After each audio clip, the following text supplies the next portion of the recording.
Alors nous sommes le 10 mai 2000. Bien.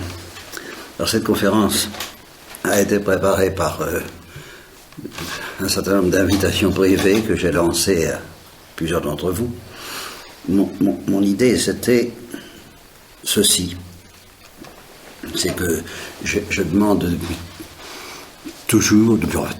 très longtemps, j'offre la consécration de Grillon de Montfort à toutes les âmes, et j'offre aussi la consécration à l'amour miséricordieux de Thérèse. Et en général, j'obtiens satisfaction. On le fait. Et je me suis dit récemment, oui, on le fait, mais dans quelle mesure comprenons-nous, à commencer par moi, ce qu'on fait en faisant ça? Comme l'a dit Thérèse justement à sa sœur Marie, je crois, qui disait ces choses-là c'est grave, c'est important, il ne faut pas faire ça à la légère. Et de fait, quand leur père s'était offert comme victime, elles ne l'ont pas fait, elles. Et elles ont vu le résultat sur leur père. Ça n'était pas pour les encourager à se lancer dans ces aventures pareilles. Et en ce temps-là, on ne s'offrait qu'en victime de réparation pour les péchés à la justice divine. Et c'était très redoutable. Et je comprends que Marie, sa sœur, était citée. Et Thérèse, qui était fascinée par la miséricorde depuis des années, qui dit que, après la grâce de Noël, a commencé la période de sa vie la plus lumineuse, où elle est allée de lumière en lumière, de victoire en victoire, elle a quand même été. Elle ne s'attendait pas à une pareille lumière, pour autant, celle reçue en 95, la fête de la Trinité, cette consécration à l'amour miséricordieux. Elle a eu l'impression de faire une découverte tellement insensée qu'elle était hors d'elle. Et alors quand justement Marie lui a dit, bah, dites donc, c'est important, faut pas faire ça comme ça à la légère. Elle a dit, c'est encore bien plus important que vous ne pensez, mais raison de plus pour ne pas chercher à être digne, et c'est ce qu'elle a dit à Marie de la Trinité, quand Marie de la Trinité, mais je ne suis pas digne, elle a dit, vous n'êtes pas digne, donc vous êtes prête. Bon, n'empêche que c'était énorme aux yeux de Thérèse. Alors tellement énorme, puisque ça l'a bouleversé, que je me suis dit, mais est-ce que nous qui l'avons faite, cette consécration, nous en comprenons bien l'importance, et j'ai eu envie. J'ai eu envie, d'une manière générale, il m'a semblé que pour Thérèse, cette consécration définissait son identité bien plus profondément que n'importe quoi d'autre. Bien plus profondément, je ne dis pas que d'être baptisée, évidemment, mais que d'être carmélite et même d'être religieuse. Et quand elle dit justement, si je n'étais pas reçue au Carmel, j'irais dans un refuge, comme celui qu'on a vu au cinéma, et j'y prêcherais justement l'amour miséricordieux, ça veut dire justement, ce qu'elle est avant d'être une carmélite, c'est d'être une consacrée, depuis qu'elle a découvert ça,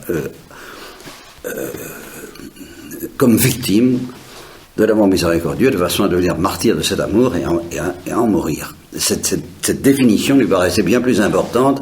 Après ça, on peut être carmélite, prostituée, réfugié ou garçon de café, tout ce qu'on voudra. Alors je me suis dit, peut-être, j'aurais voulu vous inviter, je voulais, et je veux toujours d'ailleurs vous inviter à vous définir comme telle, avant de vous définir comme bénédictine, même comme religieuse. Alors c'était mon idée, je vous ai demandé de refaire une petite neuvaine dans ce sens-là. Et alors, je dois dire que, bon, ça a provoqué des mouvements divers chez les unes et les autres. Mais alors, il y en a une dont je vais respecter l'anonymat. J'ai fait ce qu'il fallait pour ça. Parce que voilà un texte imprimé qui est un texte de l'une d'entre vous, je ne peux pas dire le contraire. Et justement, je l'ai tapé exprès pour respecter son anonymat, pour pouvoir la lire. Parce que ça résume très bien tout ce que je voulais vous faire comprendre. Et de cette manière, je ne peux pas faire mieux que de vous lire ça. Je pourrais même m'arrêter après l'avoir lu, mais enfin, on va essayer de la commenter un petit peu. Alors, je change de lunettes. Alors, bien cher Père, je continue la neuvaine que vous m'avez proposée pour l'acte d'offrande à l'amour miséricordieux, Mais plus les jours avancent, plus je me sens dépassé par tout ça. Et je me sens à côté de la plaque. En même temps que mon désir de la faire pour de bon grandit, en même temps, je vois que j'y comprends rien. Et je voudrais dire, stop, attendez. C'est pas 9 jours de neuvaine qui vont suffire pour me préparer à cet acte. Je me rends compte en tout cas que la première fois que j'ai fait l'acte d'offrande, c'est bien ça que je pensais dans mon esprit, justement. Si j'ai fait de tout mon cœur, avec le désir de me donner, j'étais complètement inconsciente de la profondeur de la chose. Et voilà ce qu'en effet je craignais. Pour vous toutes et pour moi. Là, je sens que c'est sérieux. Je voudrais bien comprendre de quoi il en retourne. Il en retourne. Et qu'est-ce que ça veut dire? Je lis et je relis le petit catéchisme de Céline et votre commentaire dans Je choisis tout, à cause de ce mot de victime dans l'acte d'offrande, qui me laisse un peu perplexe. Ce que je crois comprendre, c'est que Thérèse, dans l'acte d'offrande, demande que l'infini de la miséricorde se déverse dans son fini à elle, qu'il l'écrase de sa tendresse, que ce n'est pas la souffrance qu'elle demande, mais d'être consumée. Comment cette demande n'implique-t-elle pas la souffrance? Comment le fini peut-il accueillir l'infini sans que ça fasse tout été, enfin tout exploser? C'est pour vous dire, ça correspond tellement à ce que je sens que... Vous dites qu'elle demande la blessure d'amour et que c'est une douceur délicieuse. Mais vous ajoutez, alors ça elle a pas dit vous ajoutez, mais je me permets de gloser le texte. Mais vous ajoutez plus terrible que la souffrance. Ben oui, une douceur plus terrible que la souffrance. Et en même temps, Céline dit que cette offrande est sans danger. Voilà. Enfin, et alors là, nous arrivons de nouveau à quelque chose d'extrêmement important qui était bien dans mon esprit, que je voudrais essayer de commenter, mais je ne sais pas si je vais y arriver. Hein. Enfin, l'impression que j'ai, c'est que pour faire une pareille demande, il faut être un enfant. Je me dis que, mal compris, cet acte d'offrande pourrait impliquer une présomption et un orgueil démesuré s'il n'était pas fait par une âme qui a une conscience radicale et profonde de sa misère et de son incapacité. On dit que tous les apôtres sont morts martyrs, sauf un, Saint Jean. Et on en conclut que tous les apôtres ont subi le martyre, sauf Saint Jean. Alors la première assertion est une vérité, la seconde une erreur. Parce que tous les apôtres, sans exception, ont subi le martyre, y compris Saint Jean. Seulement il en est sorti. Miraculeusement. Et je sens bien que la plupart d'entre vous l'ignoraient, mais l'Église enseignée dans sa liturgie le proclame, car elle a construit une basilique pour fêter cet événement du martyre de Saint Jean, dont il est sorti indemne, même en pleine santé. Ça s'appelle Saint Jean devant la porte latine, où il y avait une marmite d'huile bouillante dans laquelle il a été plongé. Il a plongé en huile bouillante. C'est tout de même un martyr. Enfin, je ne sais pas si vous avez, si vous voulez essayer, moi je veux bien, vous verrez, si vous en sortez comme ça, n'est-ce pas? C'est tout de même un miracle d'en sortir vivant. Et de mon temps, on célébrait ce martyr de Saint Jean. Le 6 mai, c'était Saint Jean devant la porte latine, il était plongé dans l'huile bouillante et il en sortait indemne. Bien. Et alors, ça m'a beaucoup fait ruminer, cette fête. Et je me suis dit que la plupart d'entre vous qui se demandent comment faire pour faire des progrès, pour sortir de leur petit bazar, sortir d'elles-mêmes. Je dis, supposons qu'on les plante devant une bassine d'huile bouillante, les on risquer de tomber dedans. J'ai l'impression que leur problème, provisoirement du moins, cesserait d'occuper leur esprit et qu'une seule chose compterait, c'est cette huile bouillante dans laquelle on risque de tomber ou dans laquelle elle tomberait. Et je dis, si nous avions la foi, simplement la foi, que Dieu ne s'adapte pas, comme nous le croyons, à nos petites idées. Moi, il me semble que Dieu, c'est quelqu'un qui... Alors, on s'imagine que Dieu aussitôt s'adapte à la manière dont on se le représente, n'est-ce pas? Et comme dit Lewis, alors, au lieu de se représenter Dieu comme un père, ce qu'il a révélé, on se représente plutôt comme un grand-père. Bienveillant, qui dit que tout le monde soit content, enfin, voilà. Bon, alors on se dit, voilà, Dieu est bon, il est gentil, il est pas bon. Ben, si on se rendait compte que c'est pas ça du tout, que c'est un fou. Mais alors, bien plus qu'un fou, le mot fou étant très faible. Bon, Saint Paul parle de la folie de la croix, mais c'est un mot très insuffisant pour désigner justement la folie de l'amour infini. Alors là, l'amour infini, c'est plus qu'une bassine d'huile bouillante. L'huile bouillante, c'est rien du tout à côté de l'amour infini, et que cet amour infini nous dit, je me tiens à la porte et je frappe. La seule réserve que je peux faire au désir que j'ai de t'engloutir, de te brûler, de te liquider complètement et de te dissoudre complètement, c'est que je te demande la permission. D'abord, je te demande que tu y crois. Et tu es libre d'y croire plus ou moins. Que je suis ça. Cet amour infini. Et puis, je te demande la permission d'entrer dans ton cœur. Pour y déverser des flots de tendresse infinie qui sont contenus, justement, qui me brûlent, qui me font mal.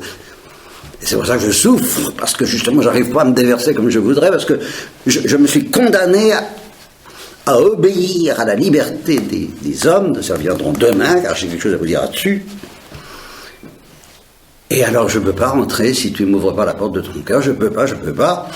Et c'est ce qui m'a inspiré. C'est pour ça que j'ai été très étonné de voir ça dans cette lettre, parce que j'y pensais pas au début. J'ai fait le rapprochement, je me suis dit, mais enfin, tout de même, pourquoi est-ce qu'il m'a pris cette espèce de folie douce, alors là, on me paraît bouillant, hein, mais cette espèce de petite folie gentille, de rédiger un petit message, ayez pitié de Dieu, de le personnaliser 450 fois. J'ai compté. De faire 450 enveloppes à la main pour envoyer ça à toutes ces personnes dont vous, évidemment, ayez pitié de Dieu, ayez pitié de Dieu. Mais qu'est-ce qui va? Mais justement, c'est ça. C'est que les flots de tendresse infinie qui sont contenus en vous le font souffrir. Alors ayez pitié de lui et ouvrez-lui la porte. Et si on y croyait un peu, si on avait un peu pitié de lui, ben, on pourrait difficile. Vous pourriez penser à autre chose qu'à cette huile bouillante qui est prête à se précipiter en vous. Vous diriez, mais j'ai peur, très bien, tout ce que vous voulez, mais vous ne penseriez pas à autre chose. Et au début, où je vous ai suggéré donc de faire cette nouvelle pour renouveler la consécration, il ne pensait pas. Et encore de route, j'y ai parlé, mais voilà pourquoi j'ai dit ayez pitié de Dieu, mais c'est pour ça. Et j'en avais tout de même. Je sentais que Dieu me demandait de faire ça. Ben, je l'ai fait pourquoi j'avais un instinct, c'est ça. Alors, qu'est-ce que je trouve dans la lettre en question? Alors ça, on va bien savoir comment ça c'est pas triste. Hein. Donc, mal compris, cet acte d'offrande, on pourrait démesurer s'il n'était pas fait par une âme qui est consciente radicale et profonde de sa misère et de son incapacité, qui ne peut pas compter sur ses forces. Et puis j'ai senti le lien du désir de Thérèse avec le « ayez pitié de Dieu » de votre billet de carême. Je me suis dit, après c'est à comprendre en moi. Et du désir qui brûle le cœur de Thérèse de faire plaisir à Jésus, de le consoler de l'amour qu'on lui refuse. Non pas l'amour qu'on refuse de lui donner, mais l'amour qu'on refuse de recevoir. L'huile bouillante. Père, pour faire cet acte d'offrande, il faut un désir et une confiance que je ne sens pas en moi. J'ai le texte. Moi qui ai tant de mal à accepter ce que je suis déjà. Mais Thérèse dit que cet acte s'adresse particulièrement aux âmes sans désir ni vertu, qu'il suffit d'avoir le désir d'être victime. Tout ça est trop simple comme lumière pour mon cœur compliqué, n'est-ce pas? Mais ça m'attire. Ben oui. Je commence aussi un peu à comprendre pourquoi ma profession même n'a pas la gravité de l'offrande. Voilà. Et que c'est à la racine de l'abandon à la volonté de Dieu. Je ne suis pas clair. Je veux dire que c'est un choix plus profond et fondamental, comme le choix d'être chrétien est plus fondamental que d'être religieux ou femme de chambre, ou mère de famille, ou je ne sais quoi, puisque c'est à la base. C'est exactement ça l'intuition que j'avais au départ. Je bafouille complètement. J'aimerais que vous m'aidiez à voir plus clair, à votre service, n'est-ce pas? Je commence à douter que l'acte d'offrande soit pour moi. Mais si je ne choisis pas ça, que pour le reste, c'est dans cette lumière que je voudrais entrer. Bon, bien, merci beaucoup à cette sœur qui a dit à peu près tout ce que je voulais dire, et je voudrais revenir justement sur cette question de savoir, enfin, est-ce qu'on s'offre? Est-ce que c'est douloureux ou pas douloureux? Ça, c'est vrai que c'est une question qui me hante depuis des années et des années. Et je vais vous rappeler ce que j'ai déjà dit. J'ai toujours fait le rapprochement entre cette consécration thérésienne et le péché de l'ange. Parce que, justement, le drame du fini et de l'infini, ils l'ont connu avant nous et d'une certaine manière plus que nous. Plus radicalement que nous. Et j'ai flotté sur cette question du péché de l'ange. Il m'est arrivé au début, je disais, c'est un feu, c'est une huile bouillante. L'amour infini de Dieu et de l'amour trinitaire est une huile bouillante, tellement brûlante, c'est un holocauste tellement terrible pour une créature innocente comme les anges, même Saint Michel, que ça ne peut pas ne pas entraîner une souffrance terrible. Que le simple fait de mourir, comme Saint Bernard le dit, la mort des anges, de mourir et ressusciter dans cet amour infini, c'est rigoureusement au-dessus des forces de la créature la plus innocente. Alors je disais ça, et il y a peut-être du vrai, en m'appuyant sur la tradition de Saint Bernard, la mort des anges, ben c'est pour ressusciter aussitôt, d'accord, mais on le sent passer. Et alors, je m'orientais évidemment vers cette idée, qui moi me soutient constamment, et c'est pour ça que je propose régulièrement mon enfant, c'est que, oui, c'est intolérable. L'huile bouillante est intolérable. Mais Dieu, tout de même, il est au courant, c'est un drame, le fini et l'infini est un drame, c'est un drame qui dépasse tous les drames, ça dépasse même le drame de la croix si on veut, ça dépasse toutes les horreurs des camps de concentration si on veut, mais enfin Dieu est au courant, il le sait. Alors il n'est pas idiot, et il a un remède dans sa poche, si j'ose dire. Et dans notre cas, humain, à nous, il est très concret, très tangible ce remède, et pour moi Dieu sait la référence, c'est la Sainte Vierge. Réfugie-toi dans le cœur de la Sainte Vierge si tu veux supporter le choc de l'huile bouillante. C'est pour ça que j'ai parlé d'un circuit de réfrigération que l'amour maternel de Marie nous offre pour supporter le choc. Alors en me réfugiant dans la Sainte Vierge, là je peux espérer supporter le choc et sans penser à autre chose pour oublier que Dieu est l'huile bouillante, parce que ça j'ai pas le droit d'oublier. Mais avec la Sainte Vierge, je peux et je dois avoir confiance que je supporterai l'huile bouillante, que je fasse. Bien. Seulement, ça suppose de se faire tout petit. Alors là, tout petit. Bon, et comme les anges n'avaient pas la Sainte Vierge, ils avaient pire que la Sainte Vierge, dans le genre petit, dans le genre circuit de réfrigération. Ils avaient pire, il y avait le Saint-Esprit. Le Saint-Esprit. Le Saint-Esprit est plus maternel encore que la Sainte Vierge, je vous l'ai déjà dit, il est encore plus doux, il est encore plus réfrigérant. In labore requies, je ne sais plus quoi, dans la chaleur, le rafraîchissement. Il est le rafraîchissement, la lumière et la paix. Il est la douceur rafraîchissante, la sécurité maternelle que la Sainte Vierge nous donne. Le Saint-Esprit l'offre infiniment plus aux anges. Alors il y a ceux qui ont eu l'humilité de se faire tout petit, et qui ont passé par la porte étroite, et puis qui ont supporté l'eau bouillante, mais protégés par le Saint-Esprit. Et puis il y a ceux qui n'ont pas voulu par orgueil, parce que... Et alors là, je me suis déjà orienté vers quelque chose qui a un peu modifié mes réflexions théologiques ensuite, à savoir le vrai problème de la liberté angélique, c'est celui de la petitesse. Se faire tout petit à ce point-là, certains ont dit, c'est pas digne de nous. Et ils se sont révoltés. Et alors je me suis dit, mais c'est peut-être précisément au fond la petitesse même, et non pas l'huile bouillante, et la souffrance en question. Peut-être qu'il n'y a même pas de souffrance à la limite. Simplement, il y a la folie de la douceur et de l'humilité trinitaire, de la petitesse de chacune des personnes en face des deux autres, de cette dissolution infinie de Dieu, qui est peut-être redoutable, non pas en tant que brûlante, ça c'est facile à imaginer, mais en tant que douce et je dirais kénotique, passez-moi l'expression, d'anéantissement de chacune des trois. L'une dans l'autre, c'est quelque chose d'infini, et comme tout ce qui est infini, ça nous fait peur. Et ça me fait peur à une créature. Je me rappelle une dame qui me disait en face de Dieu, j'étais jeune converti, néophyte, Dieu, nous sommes rien. Pas grand-chose, mon père, pas grand-chose. Bon, les anges n'étaient pas grand-chose, mais ils étaient invités à devenir rien. Et alors pour certains, c'est peut-être ça qui sont... Je ne sais pas ce qu'il en est.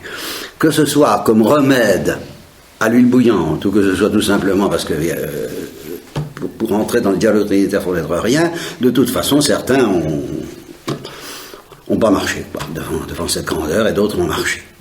Et tout ça est très grave, et tout ça, et c'est cette gravité du péché de l'ange qu'il faut revivre à propos de la consécration de l'amour miséricordieux. Parce qu'avec ou sans huile bouillante, on ne peut faire cette consécration, en effet, qu'à condition d'être tout petit.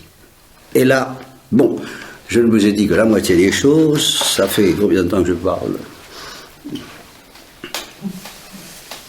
25 minutes. Oh, ça suffira pour aujourd'hui, vous me ferez grâce pour la suite à demain midi.